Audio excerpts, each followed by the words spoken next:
Vas-y, gonfle encore les points parce que j'ai vu. J'ai vu quelque chose. On va voir si ça se confirme. Bonjour à tous, on se retrouve aujourd'hui pour une nouvelle vidéo et je ne suis pas seul, je suis avec Michael qui est Radiologue. voilà, radiologue et ici on est dans une salle d'échographie, vous allez le voir, juste après on va faire quelques examens et vous expliquer. Juste, si tu peux nous résumer mais très rapidement en quoi consiste ton métier.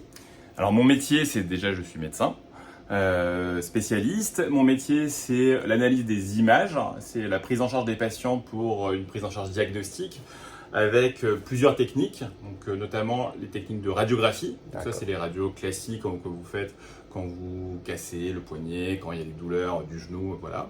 L'échographie.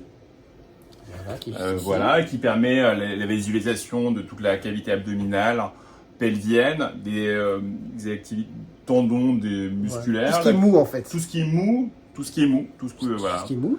Le scanner. Le scanner qu'on verra aussi dans la suite de la vidéo. Voilà. La mammographie, les techniques IRM. Ok, d'accord. Et il y a tout le domaine de la radiologie interventionnelle qui a plusieurs stades. La radiologie interventionnelle qu'on peut faire nous au cabinet, c'est les infiltrations, les biopsies mammaires, voilà, tout ce qu'on fait, les hystérographies, éventuellement le déboucher des trompes, ce qu'on appelle les cathétérismes tubaires. Et il y a la radiologie interventionnelle qui est plus complexe, qui consiste aux biopsies, aux radiofréquences, à l'ablation tumorale et aux embolisations. C'est-à-dire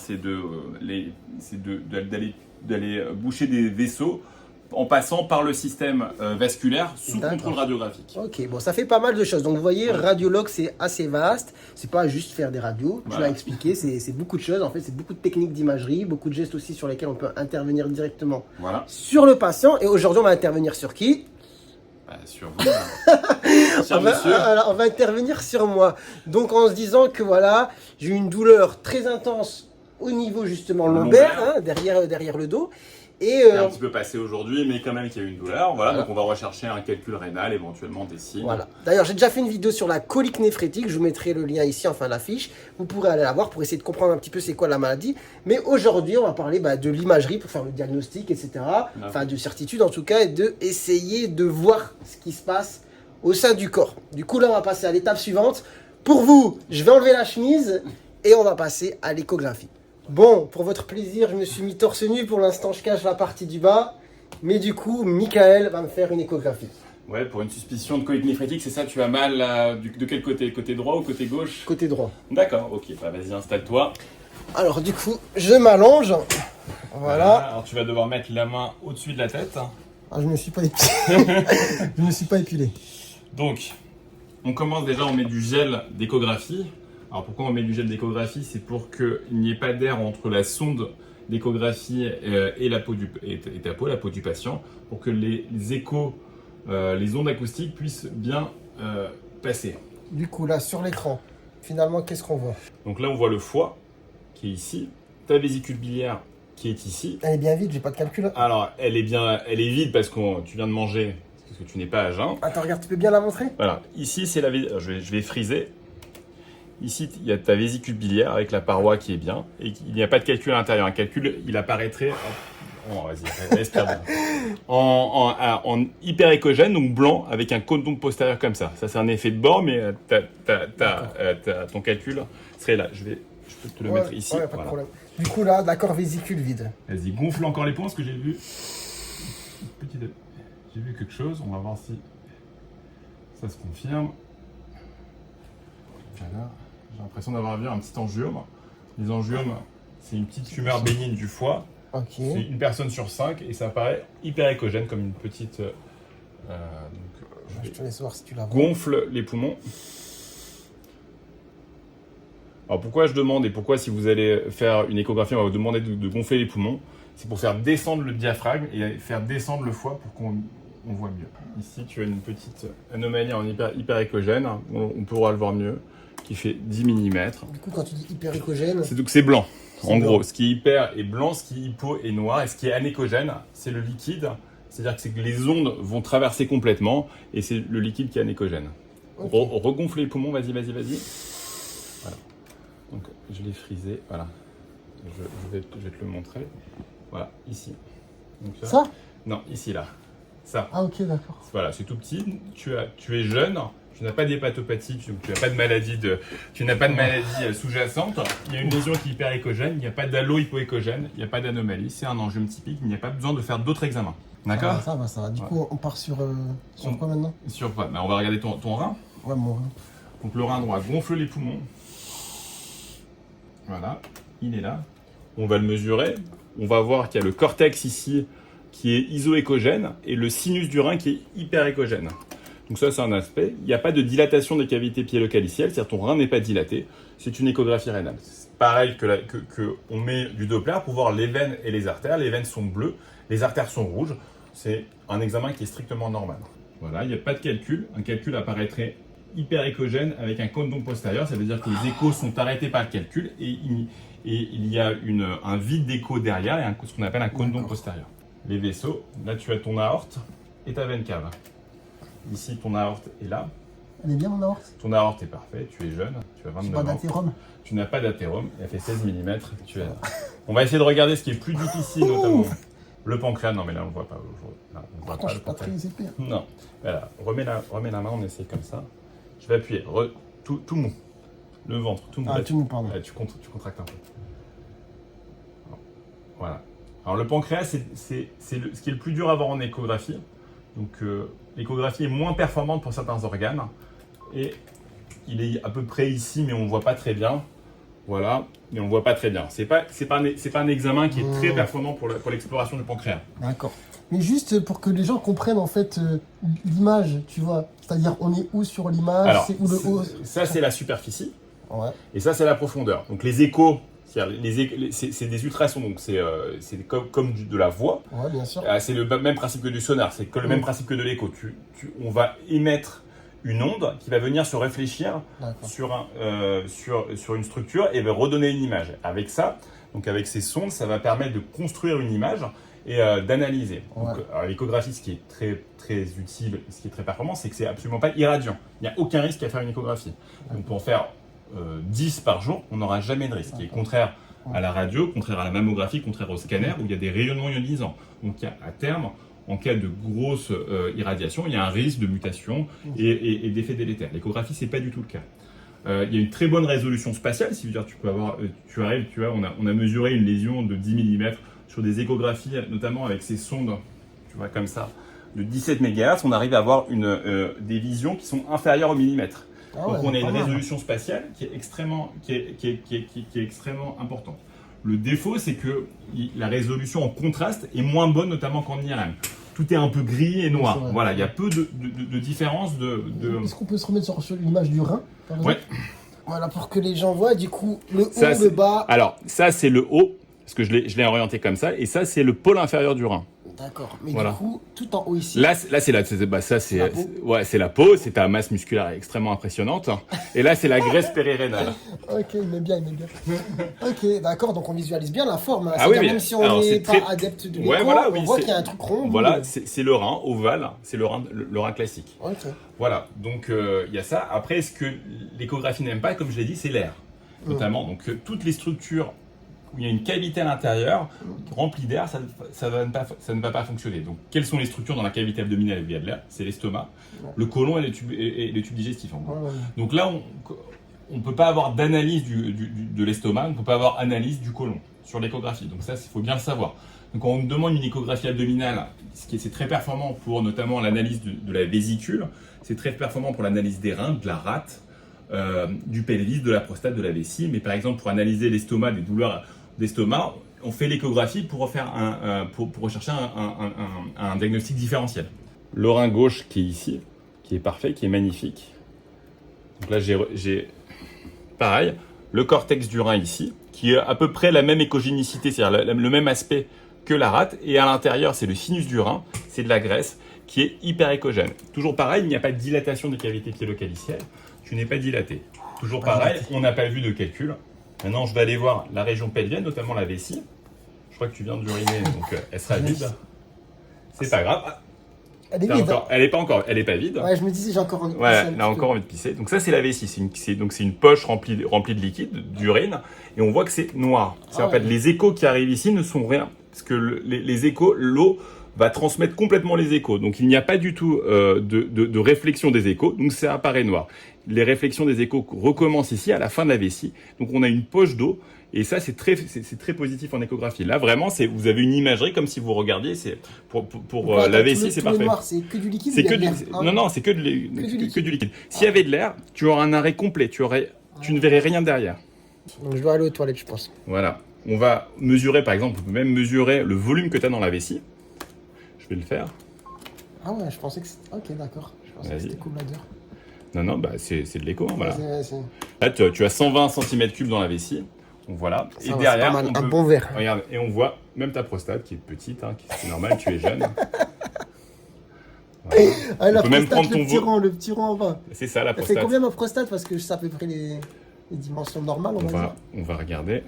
Non, t'es jeune. L'hypertrophie prostatique, c'est naturel chez un homme et à partir, elle fait 12 cm. Ah, ça va. Ça va. Souvent, les gens, quand ils ont des problèmes de prostate, qui viennent me voir sur compte rendu, il y a écrit 40.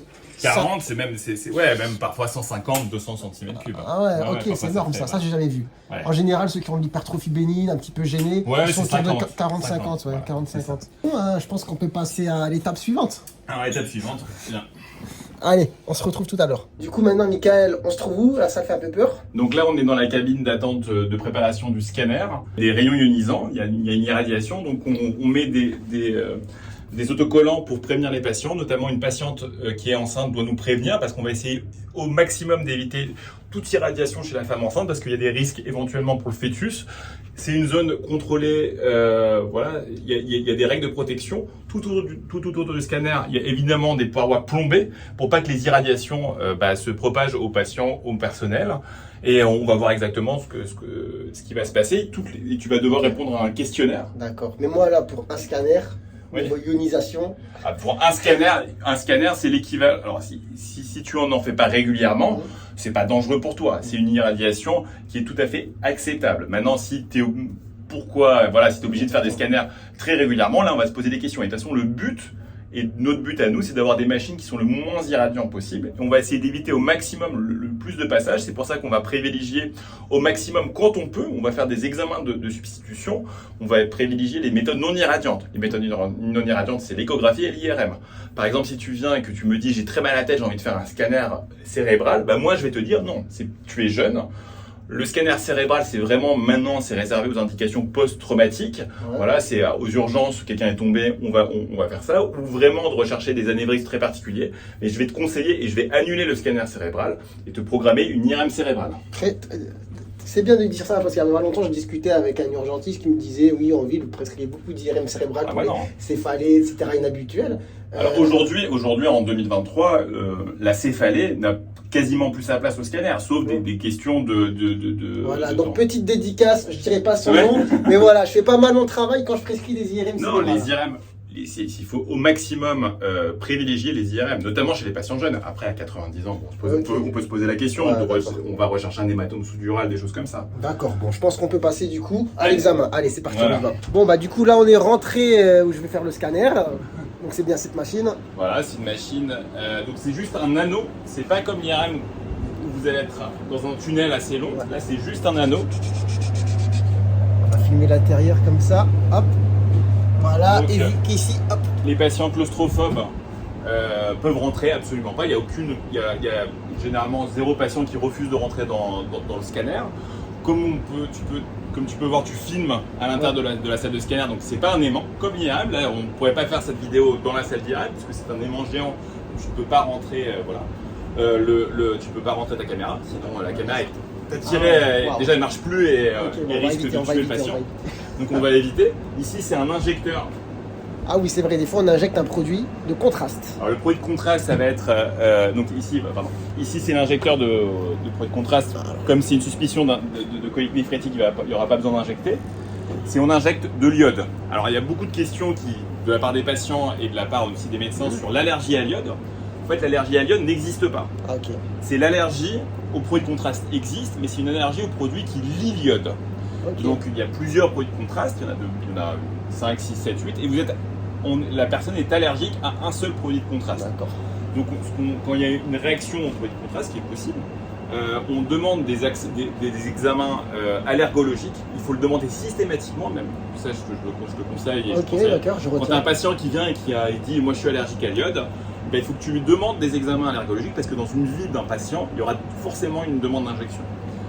Et il n'y a pas d'allergie croisée. C'est pas parce que tu es allergique aux fruits de mer, tu dis mais il y a de l'iode, que tu es allergique à l'iode. Il n'y a pas d'allergie croisée. Voilà. Ok, d'accord. Il y a les patients qui ont une insuffisance rénale. Ah, ça, c'est L'iode important aussi. va majorer cette insuffisance rénale. Donc c'est important de demander chez les patients qui sont généralement au-dessus de 75 ans, demander une fonction rénale. Ok, pas systématiquement chez les jeunes. Non, maintenant on demande moins. Il y a des nouvelles recommandations qui sont sorties de la Société française de radiologie. On ne demande plus chez les jeunes. Voilà, c'est vraiment Ok. chez les patients, Ça, je note. chez les Parce patients que qui je ont le sais. au-delà de 65 ans. 65. D'accord. Bah, je retiens parce que j'avoue, je le prescrivais à chaque fois. Non, avant, et surtout, c'est nous qui le demandons aux patients qu'on en a besoin. D'accord, ok. Voilà. Ok, Donc, ça marche. Bon, bah vous voyez, c'est pas si terrible que ça, la machine comme ça. C'est vrai qu'il y a beaucoup de gens qui me disent ça va se passer comment. Donc je montre des photos sur Google Images, Voilà. des scanners pour montrer que c'est pas une boîte fermée. Et puis ça fait pas de bruit contrairement à l'IRM. Voilà, ça fait pas de bruit. Et surtout, contrairement à l'IRM, le scanner, on arrive à explorer la totalité du corps en une fois. Alors qu'on verra peut-être dans une autre vidéo que l'IRM, on est obligé de se concentrer que sur Une partie. une partie, notamment voilà, le genou, c'est qu'un genou, on peut pas faire les deux genoux en même temps. D'accord. Là, on fait le thorax, l'abdomen et le pénis en une fois. Ok, bah je pense je vais m'allonger. Allez, attends, il y a Lorraine, notre manipulatrice, qui va venir t'installer. Ah, ok. Parce que c'est pas le radiologue qui acquiert les images, contrairement en échographie où là c'était moi qui le faisais. Nous on interprète les images et c'est les manipulateurs d'électroradiologie qui vont acquérir les images. Ok, bah je Il y a- m'allonge. Hein. Ah bah vas-y, allonge-toi. Allez, c'est parti, vous avez vu Non, là, le contraire. Ah. Là, c'est... Ok, bon, j'étais pas dans le bon sens, hein, ça se voit, je suis médecin généraliste, pas radiologue. Hop là, allez, c'est parti. Vous avez vu ce que je fais pour vous? Pour la science. Bon, du coup, Mickaël, l'image a été faite, qu'est-ce qu'on voit sur l'écran? Alors là, c'est déjà, on part, c'est ce qu'on appelle une console de post-traitement, ce qui nous permet de voir les images qu'on a acquis.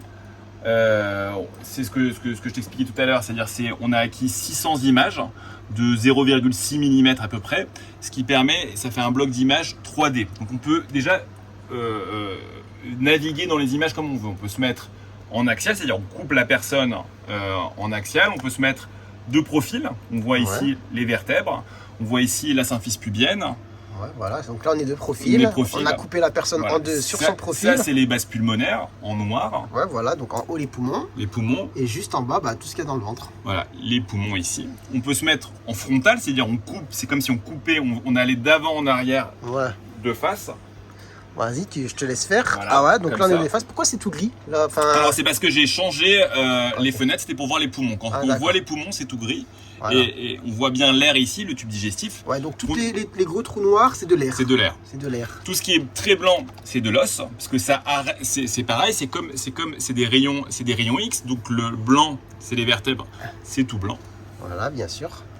Voilà. Donc voilà, l'air en noir. Donc là, on est sur le ventre. Voilà. Ce qu'on peut faire aussi, on peut voir la surface de la peau. Oh!